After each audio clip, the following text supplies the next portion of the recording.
Donald Trump's promises on NAFTA were as important to his voters. And I was just back in Michigan and Pennsylvania, and without even asking them about NAFTA, they talk about how they're still waiting for action. And the White House has a statement out tonight, I think we can put that up, from the president saying that, do we have it? That late this afternoon, President Trump spoke with both presidents of Mexico and Canada, and the conversations were pleasant and productive. He agreed not to terminate NAFTA at this time.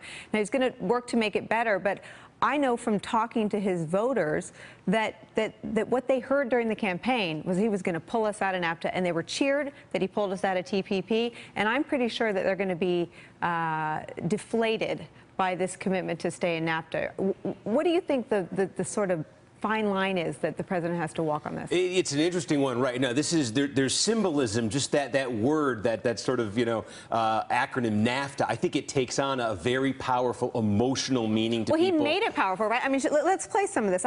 We heard this at every rally. A deal signed by Bill Clinton and supported strongly by crooked Hillary. Remember, every time you see a closed factory or wiped out community, the Clintons really did this to you. NAFTA was a disaster. Ari, NAFTA was a disaster, but we're staying in. Never mind. Do you think there are any political problems for him, not with Republicans, but with the Democrats that joined the Trump coalition this year? I think it's too early to know. I think that's possible if he doesn't act meaningfully on it. But I think to Donald Trump, everything is a negotiation. He's never been a fixed ideological candidate. He's always been a floating populist. And if you believe that everything is a negotiation, you begin by moving the goalpost to a starker position, and then you see what you can get out of it at the end. I think that's what he was doing in his phone calls today with the president of Mexico and the prime minister of Canada. That's his objective here, is to see what he can get in a renegotiated NAFTA. And he said he's reserving the right to still pull us out. So if you don't think he's a diplomat, you should give him credit for working with Canada and Mexico. If you want to pull out of NAFTA today, you can be disappointed. Eugene, what about this idea that he might not believe in anything, that he'll say anything? I mean, I think we could have played 45 minutes of tape of him railing against NAFTA, a deal signed by Bill Clinton and supported by crooked Hillary.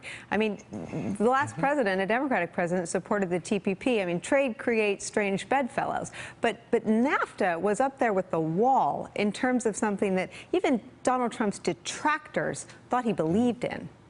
Well, he did not run as an ideology guy. He ran as a results guy, and he, the economic nationalism was a kind of theme. And yes, he did rail against NAFTA. But I think the bigger potential issue and problem for Trump going forward is, where are the deals? When is he going to start making these great deals that he promised to make? And so it's one thing if you say, well, okay, we'll stick with NAFTA, but we're going to make it work in some way that's better for you, Mr. and Mrs. Rust Belt.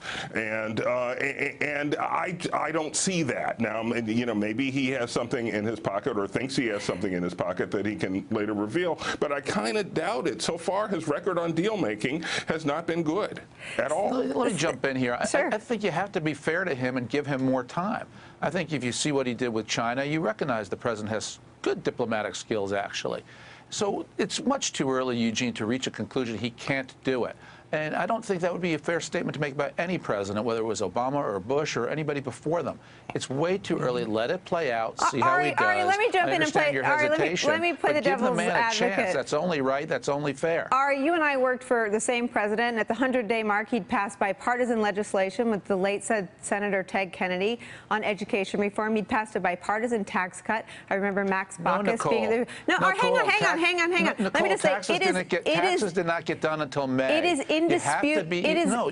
Look, we both love the same President Bush, but facts are facts. Ari, he didn't get that done in the first. He did not get that done in the first 100 days. The tax cut was not signed into law until May. Is this president on track? Is he making as much progress as the last three presidents? Well, I think it depends on what you're looking at when it comes to the economic recovery since the election. Has he passed anything yet? Has he sent any legislation to? He controls all three branches of government. There are many factors. The nomination and the success of Neil Gorsuch to the Supreme Court is a huge success for conservatives and Republicans. And he should be given that. Healthcare reform was a tremendous setback for Republicans. The drop in illegal crossings at the border is a huge gain for the nation. And who deserves credit for the drop in illegal crossings at the border, Ari? Are you giving President Trump credit for the drop in illegal? Absolutely. You better believe it, Nicole. The one reason people aren't coming to the border is because Donald Trump's the president. They know they can't get away with it anymore the way they could when Barack Obama. Look, not everything comes down to legislation. So give him credit where he's due credit, criticize him where he's due. My point on legislation is it's way premature to form the judgments that your panel is forming. Do you think he has sent well-cooked, well-thought-out legislation to Congress so far? Do you think Paul Ryan thinks he has a good partner in Donald Trump?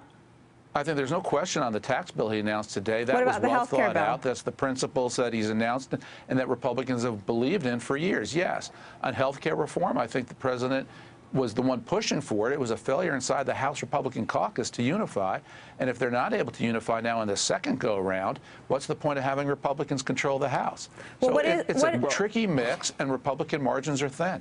What is the point, Steve Kornacki, if you can't govern when you control all three branches of government? Well, that's the thing. Here we are. We actually had a little mini drama this week over a government shutdown. The first time I can remember ever having that discussion when you have control all three branches. Control. But I think one of the things that gets back to is just one of the realities of Donald Trump is, yes, he was a Republican on the ballot last year, but in a lot of ways, he was a political independent who got control of the Republican Party through the voters of the Republican Party and against the wishes of the leadership. And even on NAFTA, here we are talking about NAFTA, and what I see there is you got a tug of war going on behind the scenes. Right. You've got people like Steve Bannon who are around the president saying, this NAFTA, you're right, it's the worst deal. You got to get us out of this. You got those Goldman guys, the Goldman Sachs guys he brought in too. You got like a Gary Cohn there probably telling him, no, you know what, you blow this up, there's going to be repercussions you can't deal with. So there's a tug of war there.